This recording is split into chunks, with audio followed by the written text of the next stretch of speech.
Continuamos en Contexto Global, la franja de France 24 en la que actualizamos las principales noticias del día. Soy Valentina Torres Sánchez, vamos a revisar los titulares. Donald Trump advirtió a Irán que las actuales conversaciones son la última oportunidad para lograr un buen acuerdo, o de lo contrario, decapitará a la República Islámica. La declaración se produce pese a que Teherán negó que esté negociando. En México, la tasa de homicidios cayó en 2025. Así lo reveló el Instituto Nacional de Estadística, que además puntualizó que el año pasado el índice se ubicó en 21,4 asesinatos por cada 100.000 habitantes, frente al 25,8 registrado en 2024. Tenemos análisis. El expresidente hondureño Juan Orlando Hernández quedó en libertad para enfrentar ante un tribunal ordinario y no ante la Corte Suprema el caso en el que está acusado de presunto lavado de dinero y fraude.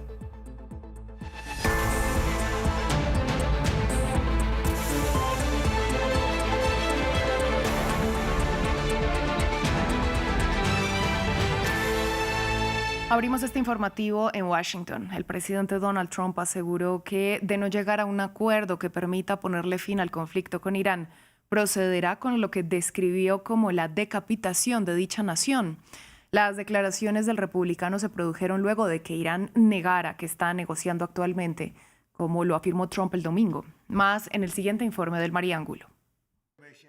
Acuerdo o decapitación. Así fue como el mandatario estadounidense Donald Trump amenazó de nuevo a Irán. La nueva advertencia del líder republicano llega tras un fin de semana marcado por la incertidumbre desatada en Medio Oriente, por el anuncio de un fuerte ataque que sería lanzado contra el territorio iraní.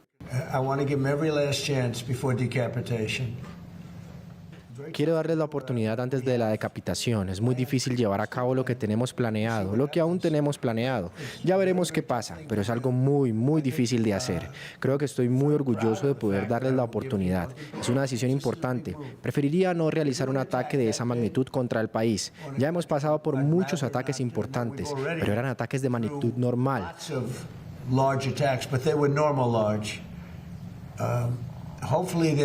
Ojalá recapaciten porque después de lo sucedido no pueden tener un arma nuclear, pero ojalá lo hagan. De acuerdo con lo señalado por el líder estadounidense, las negociaciones puestas en marcha desde este lunes avanzan a petición tanto de Irán como de Arabia Saudita y los Emiratos Árabes Unidos. Sin embargo, Teherán ha negado a haber hecho dicha petición y también encontrarse en nuevas negociaciones con Washington. Él ha proferido esta amenaza en numerosas ocasiones. Esta amenaza, al igual que otras, es específica. Para que quisiera lanzar un ataque o entablar conversaciones, necesitaría contar con estructuras preestablecidas, estructuras de las que carece. Dado que no dispone de dichas estructuras, sin duda busca la mejor manera de avanzar. La mejor manera de hacerlo es llegar a un acuerdo y garantizar los derechos legítimos e inherentes de Irán. Las palabras de Trump apuntan a que tras una seguidilla de amenazas y de esfuerzos infructuosos por llegar a un acuerdo que ponga fin a la guerra en Irán, esta sería la última oportunidad para que se dé una negociación exitosa. Cambiamos de tema, vamos a Marruecos. Tras la atención por la más reciente oleada migratoria de nacionales a la ciudad española de Ceuta, un equipo de France 24 viajó hasta la zona donde miles de migrantes indocumentados cruzaron la frontera y llegaron al enclave español la semana pasada.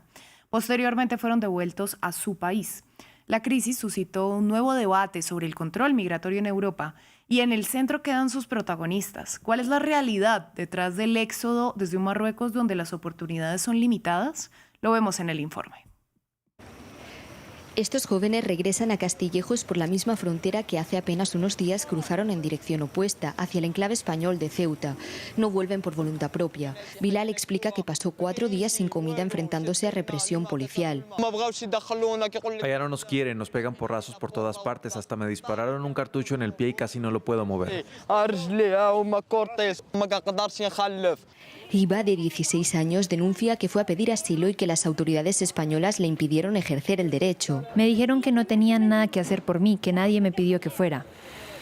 La noche del jueves 30 de julio se reunieron en Castillejos decenas de miles de personas nacionales y ciudadanos de otros países africanos tras ver en redes sociales que la policía marroquí había levantado el control fronterizo. Jóvenes y familias enteras trataron de cruzar nadando y caminando por las rocas. Nuhaila y Tasnim lo intentaron con la idea de encontrar mejores perspectivas de futuro en Europa, pero se arrepintieron al ver a la gente ahogarse. Cuando te lanzas al mar hay caos. Unos se abalanzan sobre otros, te hundes y necesitas salir de ahí. Hatim y Musa cruzaron a nado, pero aseguran que la policía española los devolvió en caliente a Marruecos, lo que sería ilegal. Fuimos a la comisaría y nos dijeron que el centro para inmigrantes está saturado. Después nos agarraron en la calle y nos expulsaron. El viernes 31 de julio, Castillejos amaneció repleta de gente en la intemperie. Muchos, como Altman y sus compañeros, denunciaban la falta de vías seguras para migrar. Cobramos el sueldo mínimo de 3.000 dirhams. Es imposible obtener visados para buscarnos la vida. Nuestro futuro está en el mar. Los días siguientes el caos cesó, pero la tragedia no se acaba. Como Umaima, son muchas las madres que buscan a sus hijos desaparecidos. Solo pido a Dios que me devuelva a mi hijo y ayude a todas las madres que están buscando a los suyos. Las autoridades españolas han recuperado más de 70 cadáveres. En Marruecos se han identificado más de una decena de muertos. Organizaciones como Caminando Fronteras y la Asociación Marroquí de Derechos Humanos aseguran que hay más víctimas y exigen a ambos países el cese de la instrumentalización política de las migraciones y del derecho a la vida. En México, el Instituto Nacional de Estadística reveló una disminución en la tasa de homicidios registrada en el país en 2025 frente al año anterior. Pese a esta reducción en cifras, la realidad sigue siendo compleja. En 2025, el número de homicidios fue de 27.989 frente a los más de 33.500 de 2024. No obstante, hay estados donde se supera la media nacional, por ejemplo, Sinaloa y Morelos. Para analizar la situación, conectamos con Armando Vargas. Él es académico, analista y coordinador del Programa de Seguridad de México Evalúa. Yo le doy la bienvenida a France 24. En principio, ¿qué tan positivo es hablar de que en un año se registran casi 28.000 homicidios si tenemos en cuenta la población de México y la situación de seguridad e inseguridad? Hola, ¿qué tal? Muy buenas noches, Valentina. Sí, son dos discusiones importantes. Por un lado tenemos la disminución, digamos que el comportamiento a través del tiempo, donde una reducción puede parecer en principio positiva. Sin embargo, cuando uno ve los datos por su volumen actual, el panorama pinta de manera distinta. Si bien es cierto, México, como nos comunican los datos oficiales, viene registrando una reducción, la realidad es que hoy la tasa nacional de homicidios por cada 100.000 habitantes en México es bastante alta si la comparamos contra algunos países de referencia.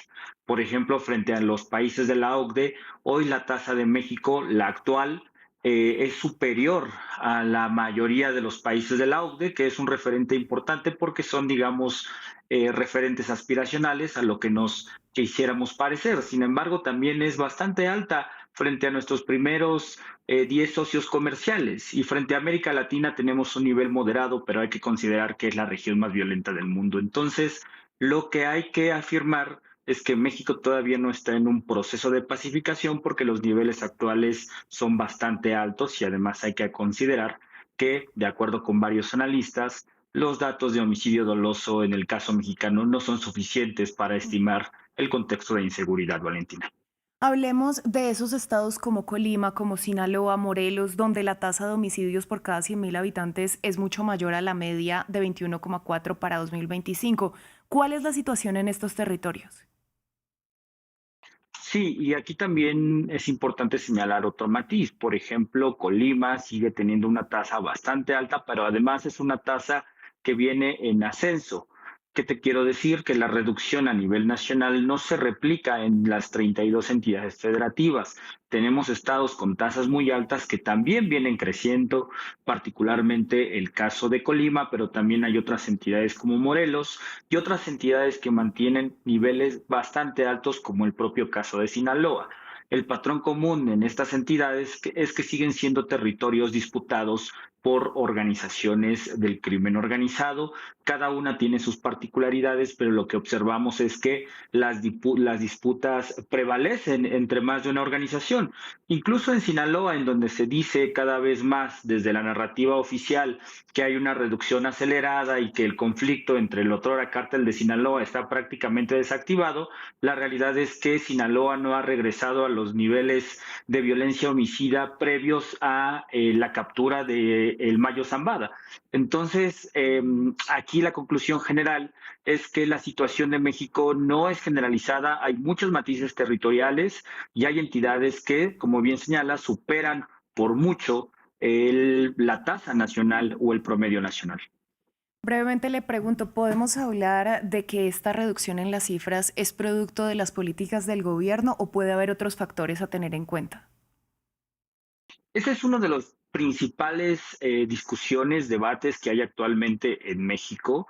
De hecho, es uno de los debates que hay desde que llegó al gobierno la presidenta Claudia Sheinbaum, porque resulta anómala una reducción tan pronunciada año tras año de la violencia homicida en las cifras oficiales, y lo que se han planteado son tres hipótesis principales.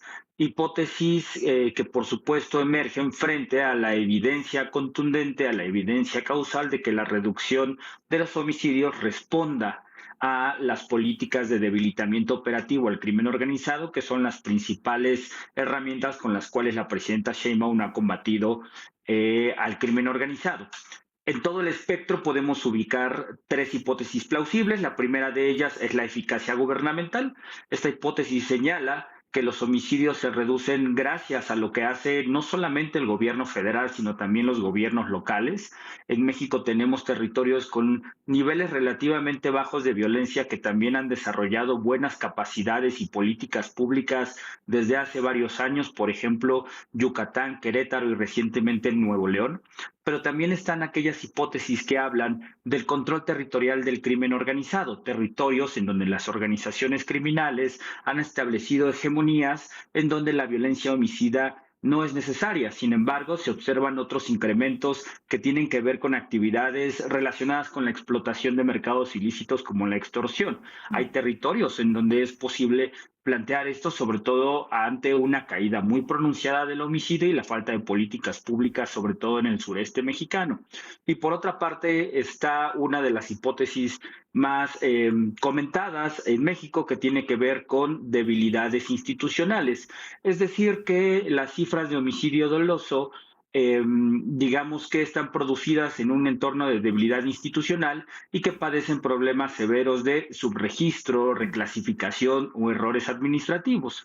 Uno de los datos que más se ha utilizado para comentar esta hipótesis es que en México se observa, por ejemplo, una reducción muy importante de los homicidios, pero de manera paralela un incremento muy importante de los registros en personas desaparecidas. De 2015 a 2025, estos registros crecieron prácticamente 220% a nivel nacional según los datos del propio gobierno.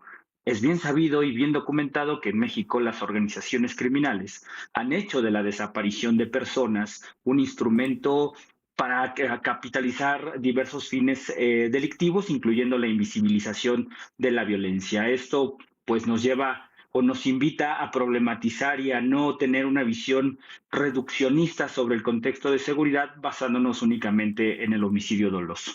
Pues señor Vargas, a usted muchas gracias por su análisis y por compartirlo con nosotros en France 24. Muchas gracias, Valentina. Un abrazo a toda la audiencia. Nosotros ahora vamos hasta Honduras, donde el expresidente Juan Orlando Hernández enfrentará en libertad el caso en el que está acusado de presunto lavado de activos y fraude. El exfuncionario será juzgado por un tribunal ordinario y no por la Corte Suprema como estaba previsto inicialmente. Hernández no podrá salir del país, pero contrario a la prisión preventiva que pedía la Fiscalía, queda en libertad para hacer frente al proceso. El expresidente regresó a Honduras el pasado 26 de julio, tras haber sido indultado por Donald Trump en Estados Unidos, donde cumplía una condena de 45 años de prisión por delitos de narcotráfico. Y estoy aquí porque respeto las instituciones. No he pedido privilegios.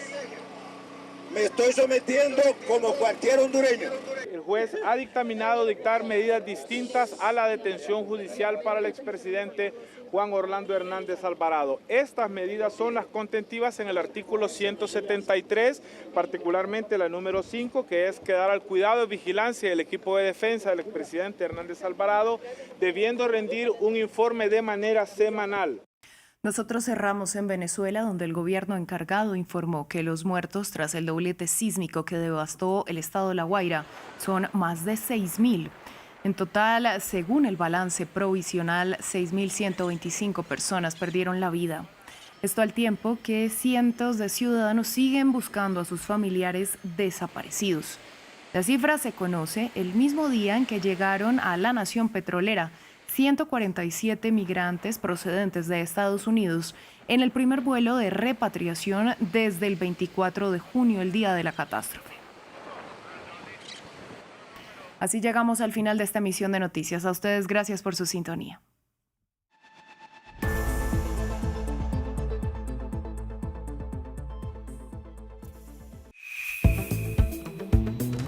En un instante, economía. Es frágil, pero poderosa. Ganarla requiere honestidad, compromiso y una exigencia de independencia. Es piedra angular esencial de la democracia. Sin ella, la libertad de pensamiento es imposible. La confianza, la razón por la que existimos. France 24, liberté, égalité, actualité.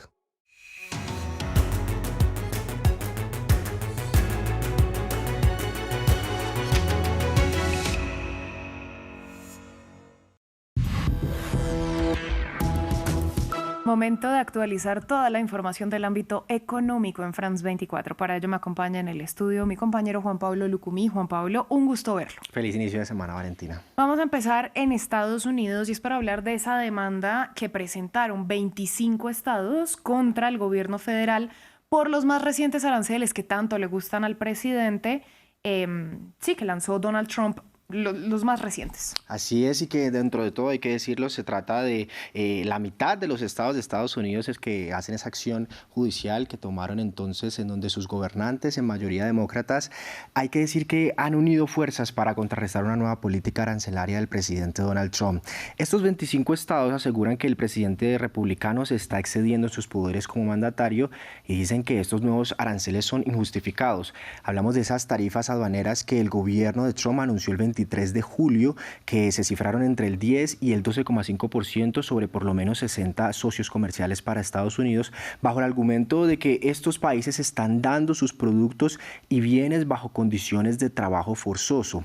Para la oficina del presidente comercial que impuso la demanda, no existe una relación que sea racional entre el supuesto problema del trabajo forzado en las cadenas de suministro internacionales y los aranceles globales que Trump intentó revivir, los de julio. Digo revivir porque Trump no ha querido desistir de la idea de imponer aranceles a cambio de obtener tratos con los países que amenazaba, y pues eso lo vimos evidentemente en su primer año de mandato. Bueno, pero justamente hablemos de cómo y de con qué estrategias la administración Trump pues ha intentado revivir esos aranceles que nacieron en 2025 y que pues han revivido una y otra vez. Él y su equipo han encontrado la forma justamente de revivirlos. Desde que asumió el cargo por su segundo mandato, Trump ha trastocado el comercio mundial al imponer aranceles de amplio alcance tanto a aliados como a adversarios. Todo bajo su estrategia que ha llamado como el arte de la negociación, en la que amenaza con un golpe duro para doblegar a la contraparte, a darle lo que quiere, incluso antes de darle el golpe. Y justamente eso es lo que hemos visto. Su primera ronda de aranceles fue cuando el 2 de abril de 2025 anunció el Día de la Liberación, en la que amenazó con aranceles a más de 180 países de todo el mundo, con un arancel base del 10%, pero con muchos otros que superaban incluso el 30% o el 30%, o el caso particular de China, que superó el 120% de aranceles. Esta medida fue anulada en febrero de este año, cuando la Corte Suprema la declaró ilegal o inválida. Pero la idea no murió ahí. Trump reanimó con un gravamen global del 10% bajo una ley nunca utilizada, conocida como Sección 122, que otorgaba el poder de establecer aranceles de hasta el 15% durante 150 días momento en el que el Congreso debe intervenir. Esta medida también expiró y murió el 24 de julio de este mismo año, mismo día en el que Trump la resucitó con el arancel del que estamos hablando hoy, que se quieren relacionar con el trabajo forzado. Este es el histórico que nos lleva hasta lo sucedido hoy, y sobre esta noticia nuestro corresponsal de Washington nos amplió con el siguiente informe. Una coalición de 25 estados gobernados sobre todo por demócratas demandó a la administración de Trump argumentando que el presidente excedió su autoridad al imponer la reciente ola de aranceles generalizados a productos de 60 socios comerciales de Estados Unidos. Los estados solicitan al tribunal que suspenda estos aranceles, que los declare ilegales y que ordene el reembolso de los aranceles pagados.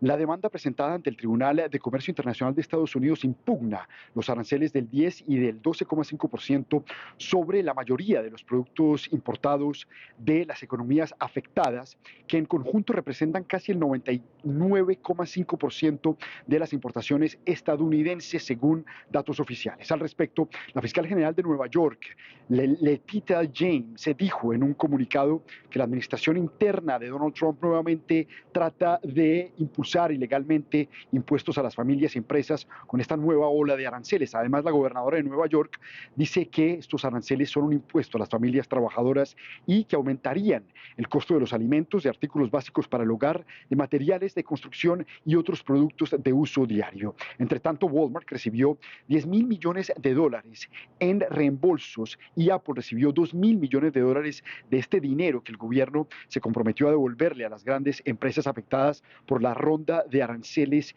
impuestos por Trump anteriormente. Sin embargo, los $2,000 que Trump le había prometido a cada ciudadano para afrontar la inflación derivada de estos aranceles todavía no llega al bolsillo del estadounidense promedio.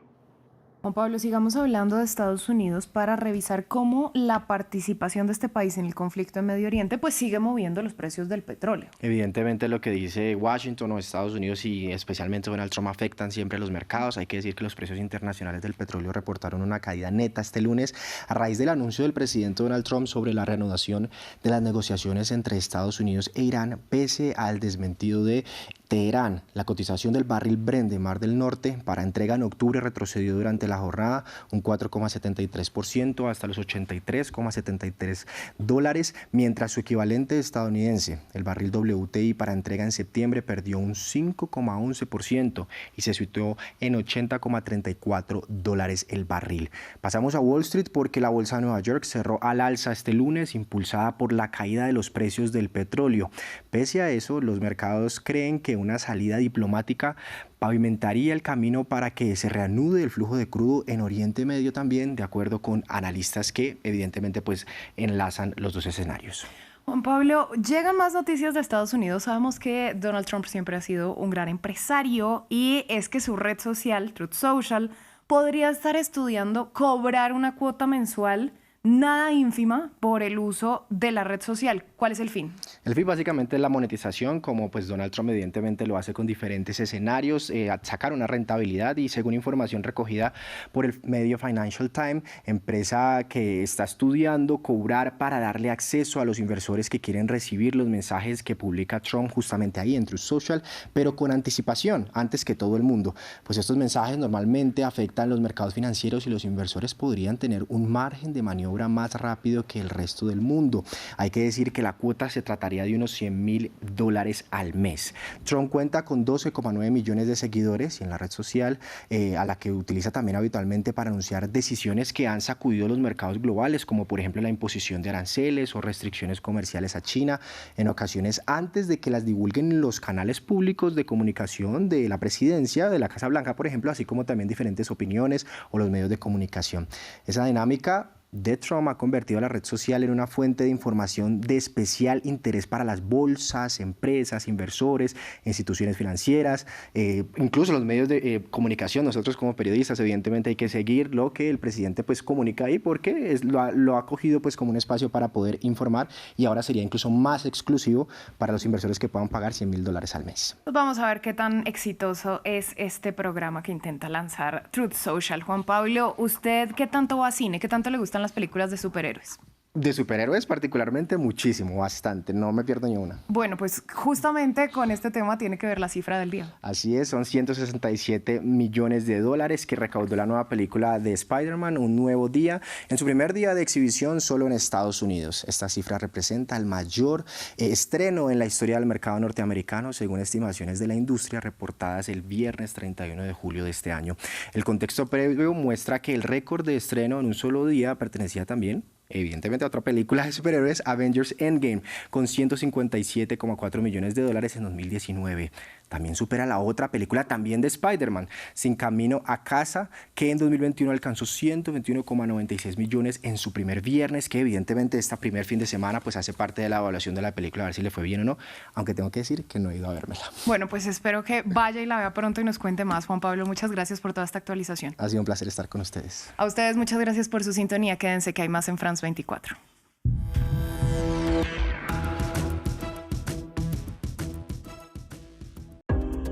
Para comprender mejor el mundo, es indispensable sumergirse en él. De Buenos Aires a Beirut, pasando por Kinshasa, Kiev o Washington, los corresponsales de France 24 están en todas partes. 200 corresponsales que viven cerca de usted. Su misión, informarle en todo el mundo y a cualquier hora del día. Información objetiva, seria, fiable e independiente. Hechos verificados. Noticias falsas desenmascaradas. France 24. Estamos aquí, estamos allí y allá para informarle. RFI y France 24 presentan. En Primera Plana les proponemos cada semana un análisis monográfico y en profundidad sobre un asunto candente de la actualidad internacional.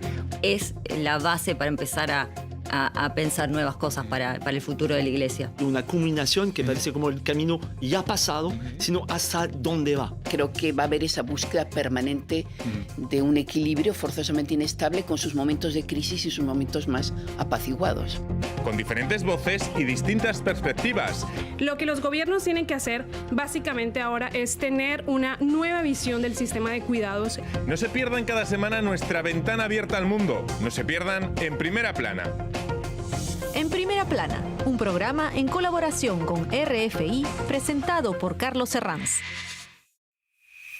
Para estar al día con la actualidad, únase al WhatsApp de France 24. Infórmese en tiempo real, en cualquier momento. La actualidad del día ya está disponible para los miles de seguidores del canal de WhatsApp de France 24 en español. Desde cualquier lugar del mundo, manténgase al día desde su celular con el WhatsApp de France 24.